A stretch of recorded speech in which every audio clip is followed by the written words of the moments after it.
तो यहाँ पर हमने देखा x की पावर n का x के सापेक्ष समाकलन होता है x की पावर n+1/n+1, लेकिन ये फॉर्मूला n के सभी मानों के लिए यूज होगा, लेकिन n -1 को छोड़कर। n बराबर -1 होता है तो ये फॉर्मूला यूज नहीं होगा। तो हम देखते हैं अगर x की पावर -1 आ जाता है, x अगर ये फॉर्मूला में अप्लाई करते हैं तो x की पावर -1+1 अपॉन -1+1, दिस इज 0 और ये वैल्यू हो गई इंफिनिटी, यानी नॉट डिटरमिनेट, अपरिभाषित। तो इसलिए ये फॉर्मूला n बराबर -1 के लिए यूज नहीं होगा। अब बात आती है कि जब ये यूज नहीं होगा तो फिर क्या होगा।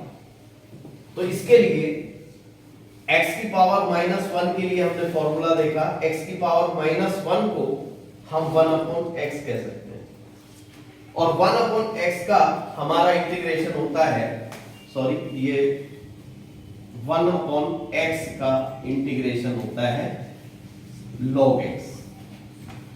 तो यहां से इसका इंटीग्रेशन log x + c, यहाँ बेस में आप log में e लिख सकते हो, तो नहीं भी लिखोगे तो यहाँ पर e ही माना जाता है ऑब्वियसली। तो यहाँ पर हमें पता चला कि 1/x का जो इंटीग्रेशन होता है log x, या x की पावर -1 का इंटीग्रेशन log x होता है। तो x की पावर -1 में ये फॉर्मूला, और बाकी x की पावर कुछ भी आती है, कोई भी नंबर, तो आप इस फॉर्मूले का यूज कर सकते हो। इसके बाद हम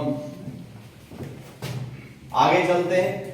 जिस तरह से हम डिफरेंशिएशन में देखते थे, अवकलन में देखते थे कि अगर कहीं sin 3x आ जाता है डिफरेंशिएशन में, ddx sin 3x, तो हम यहां पर ddx sin x cos x होता है, sin x का अवकलन। तो हम देखते थे कि sin 3x का अवकलन cos 3x नहीं होता। यहां पर हम क्या करते थे, 3x को t मान करके इसका डेरिवेटिव निकालते थे, अवकलन ज्ञात करते थे। तो कैसे करते थे, इसको t मानते थे, sin t का अवकलन होता था cos t, और फिर t का कर देते थे अवकलन 3, यानी कि sin 3x का अवकलन होता था 3 cos 3x। इसी तरह इंटीग्रेशन में अगर हमारा यहां पर sin 3x आ जाता है, अब हमें पता है sin x का जो समाकलन होता है वो -cos x होता है, तो sin 3x का भी समाकलन -cos 3x नहीं होगा। हमें यहां इसको t कंसीडर करना है, कोई दूसरा वेरिएबल कंसीडर करना है। t की जगह आप y या कोई और वेरिएबल ले सकते हो, लेकिन हम जनरली t का यूज करेंगे। तो इस तरह के सम में हमें क्या करना है, तो वो हम देखते हैं। तो t कंसीडर करने के लिए इसको बोलते हैं सब्स्टिट्यूशन मेथड। सब्स्टिट्यूशन यानी प्रतिस्थापन,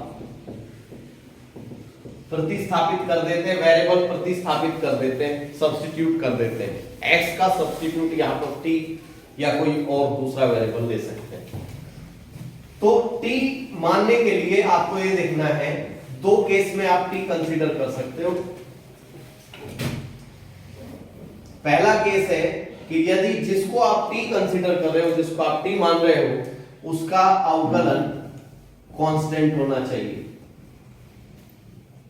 t का अवकलन कांस्टेंट हो, या t का अवकलन जिसको आप t मान रहे हो, उस t का अवकलन dx के मल्टीपल में हो, dx के गुणज के रूप में हो, dx के मीन पास में रखा हो, dx की गुना में रखा हो।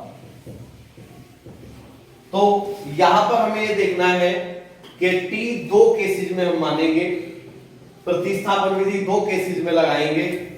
आप देखिएगा जिसको आप t मान रहे हो, t को, जिसको आप t कंसीडर कर रहे हो, उसका अवकलन या तो कांस्टेंट हो, या जिसे आप t लेकर के चल रहे हो, t मान रहे हो, उसका अवकलन dx के मल्टीपल में रखा हो, dx की गुना में रखा हो।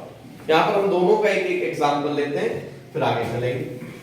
तो एग्जांपल 1 है यहां पर, जैसे अभी लिया था हमने कि sin 3x का इंटीग्रेशन आता है, तो हम उसको कैसे करेंगे।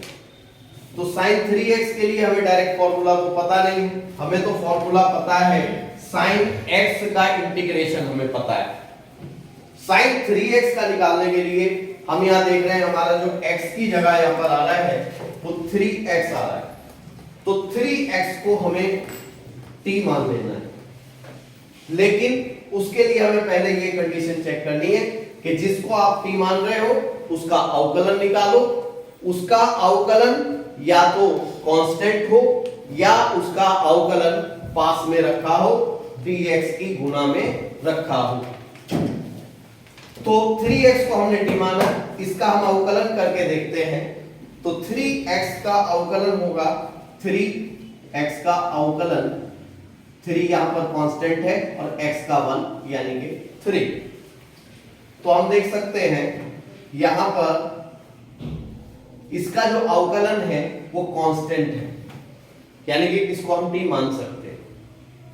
तो यहां पर इसको हम देखते हैं t is equal to 3x हमने कंसीडर किया, यहां पर हमारा हो गया sin t, लेकिन ये dx।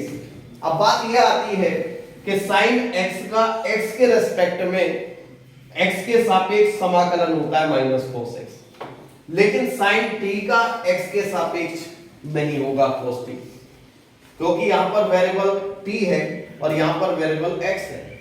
तो वेरिएबल सेम होना चाहिए। अगर यहां t है, ये फंक्शन आपका t फॉर्म में है, तो आपका ये जो ऑपरेटर है इंटीग्रेशन का जिसके रेस्पेक्ट में आप कर रहे हो ये भी t वेरिएबल में होना चाहिए। तो यहां पर इसको चेंज करने के लिए हम क्या करते हैं, ये जो t is equal to 3x हमने माना है, हम इसका डिफरेंशिएशन करते हैं।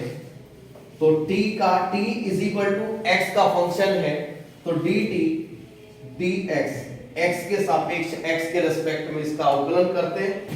तो 3 यहां पर एज इट इज और x का डिफरेंशिएशन 1, तो dt is equal to 3 dx हो जाएगा। तो हम क्या करते हैं, यहां पर dx का वैल्यू dt के फॉर्म में आ जाता है 1/3 dt। तो यहां पर हम देखेंगे sin t और dx की जगह हम रिप्लेस कर देते हैं 1/3 dt। 1/3 यहां पर कांस्टेंट है, बाहर ले लेते हैं sin t dt। तो आप देख सकते हैं अब हमारा ये जो वेरिएबल है वही ऑपरेटर है, यानी कि जो यहां वेरिएबल है फंक्शन का उसी के रेस्पेक्ट में हमें इंटीग्रेशन करना है।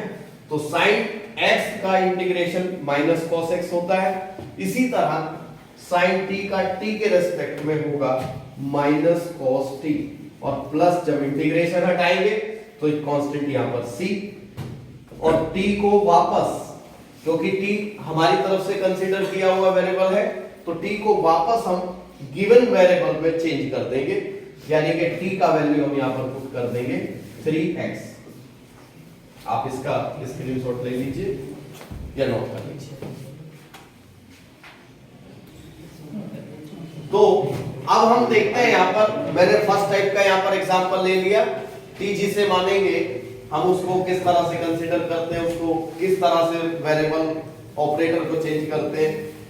अब सेकेंड टाइप यहां पर है हमारा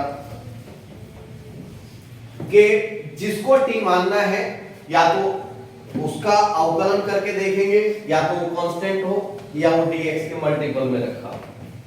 अब जैसे हम देखते हैं x की पावर 4 sin x की पावर 5, तो यहां पर हम देखते हैं इसका हमें डायरेक्ट तो कोई फॉर्मूला इन फॉर्मूले में नहीं पता, और इसका इंटीग्रेशन हमें करना है।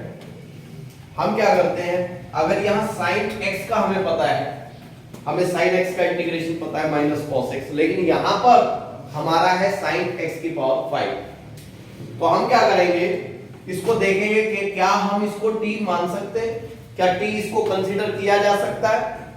तो उसके लिए मैंने आपको दो केस बताए हैं कि आपको जिसे t मानना है उसका अवकलन करके देखो। उसका अवकलन या तो कांस्टेंट हो तो आप टी मान सकते हो, या उसका अवकलन dx की गुना में रखा हो। तो x की पावर 5 का अवकलन करके देखिए। x की पावर 5 का अवकलन होगा 5x की पावर 4, ये आप जानते हैं। तो ये कांस्टेंट तो बिल्कुल नहीं है, क्योंकि यहां पर वेरिएबल आया हुआ है x। 5 तो कांस्टेंट है, लेकिन x यहां पर वेरिएबल आया हुआ है, तो इसका मतलब ये केस तो यहां पर लगेगा नहीं। फिर दूसरा आता है कि जिसको आप t मान रहे हैं उसका अवकलन dx के मल्टीपल में रखा है क्या? तो आप देखेंगे ये कहीं dx की मल्टीप्लाई में आ रहा है, ये तीनों टर्म मल्टीप्लाई में है। आप देखिएगा, इसको हम इस तरह से लिख सकते हैं sin x की पावर 5 इंटू x की पावर 4 dx। तो आप देख सकते हैं x की पावर 4 यहां dx के मल्टीपल में रखा हुआ है। अब आप कहेंगे कि जी 5 नहीं रखा हुआ, तो 5 तो कांस्टेंट है, कांस्टेंट का जरूरी नहीं है हमारे पास में, ये वेरिएबल फॉर्म होनी चाहिए पूरी। तो यहां पर x की पावर 4 इसके dx के मल्टीपल में dx की गुना में रखा है, तो यानी कि हम x की पावर t को 5 को t मान सकते हैं। अब इसका ऑपरेटर चेंज करने के लिए हम क्या करते हैं, t का x के सापेक्ष अवकलन करते हैं। x की पावर 5 का अवकलन होगा 5x की घात 4। तो यहां से dt का वैल्यू होगा 5x की घात 4 इंटू dx। तो यहां पर हम वैल्यू निकाल लेते हैं x की पावर 4 dx का। x की पावर 4 dx हो जाएगा 1/5 dt। इसको चेंज कर लेते हैं भाई, साइन x की पावर 5 को हमने रखा है t इंटू x की 4 dx को हम लिख देते हैं 1/5 dt। तो आप देख सकते हैं 1/5 यहां पर कांस्टेंट है, और sin t का t के रेस्पेक्ट में अब हम समाकलन कर सकते हैं। तो जिस तरह sin x का x के सापेक्ष इंटीग्रेशन होता है माइनस cos x, उसी तरह sin t का t के सापेक्ष समाकलन होगा माइनस cos t, और एक कांस्टेंट c।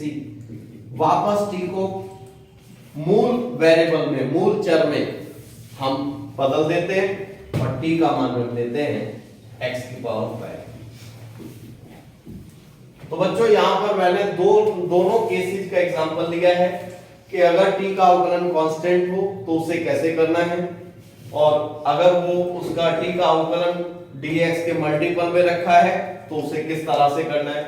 तीसरा केस अगर ये आ जाता है केवल sin x की पावर 5 आ जाता है, तो आप देखिएगा x की पावर 5 का अवकलन 5x की 4, ना तो ये कांस्टेंट है और ना ये dx के मल्टीपल में रखा है, यानी कि ये भी केस नहीं होगा और ये केस भी अप्लाई नहीं होगा। इसका मतलब इसका समाकलन हम नहीं कर सकते। आप इसका नोट कर लीजिए।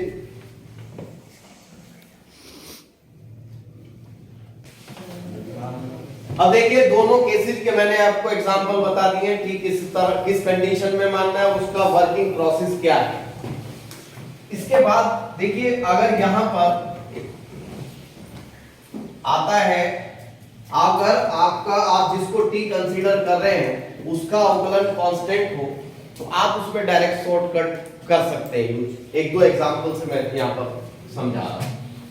मान लीजिए जैसे हमने sin 3x का ही किया था, तो इस वाले केस में हम शॉर्टकट लगा सकते हैं, इसमें हमें उसी तरह डिटेल में पूरा वर्किंग करना होगा। तो यहां पर sin 3x है, हमें पता है 3x को हम t मान रहे हैं और 3x का जो अवकलन है वो कांस्टेंट है, तो इसलिए हम इसको कुछ काम हम अपने दिमाग में ही इसको करेंगे, उसको हम रीडिंग में नहीं करेंगे, बस वही शॉर्टकट होगा।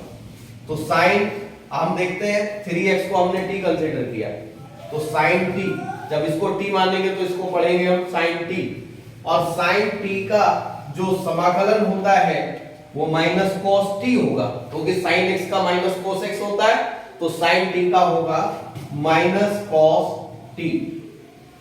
यहां आपको क्या करना है, इसके अपॉन में, इसके हर में, डेनोमिनेटर में जिसको आप t मान रहे हो उसका अवकलन, उसका ध्यान रखना, उसका अवकलन डिफरेंशिएशन उसके अपॉन में रख देना है। तो 3x का जो इंटीग्रेशन डिफरेंशिएशन है वो 3 होगा, 3 यहां पर अपॉन में रख देते हैं और प्लस c।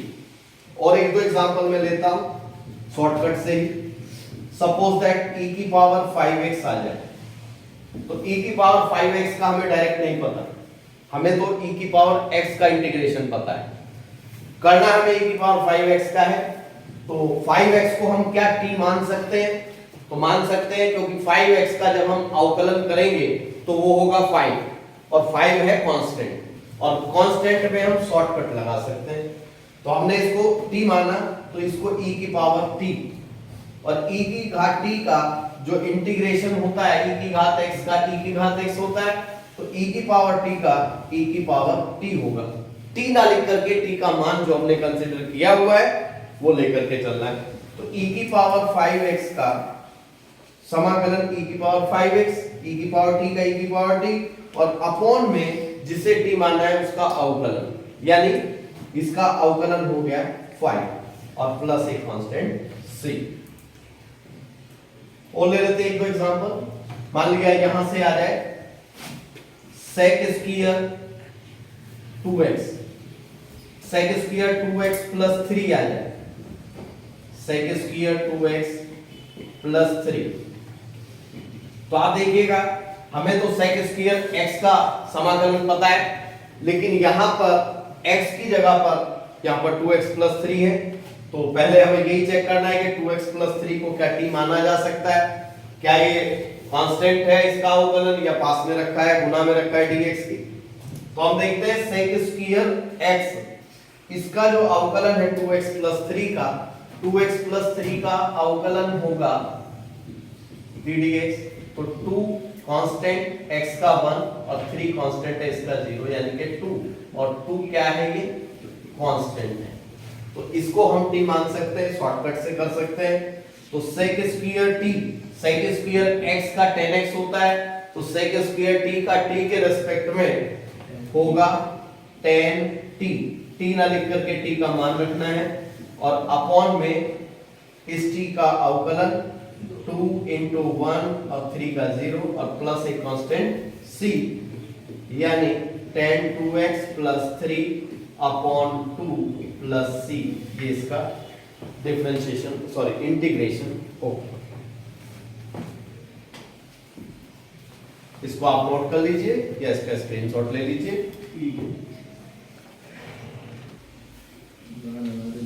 तो ये था हमारा इस वीडियो का बेसिक इंटीग्रेशन के बारे में हमने बताया। अगली वीडियो में इसकी नेक्स्ट टाइप पर हम चलेंगे, और हमारे इस चैनल वर्ल्ड मैथमेटिक्स को आप लोग सब्सक्राइब करें, शेयर करें, लाइक करें और कमेंट करें। धन्यवाद।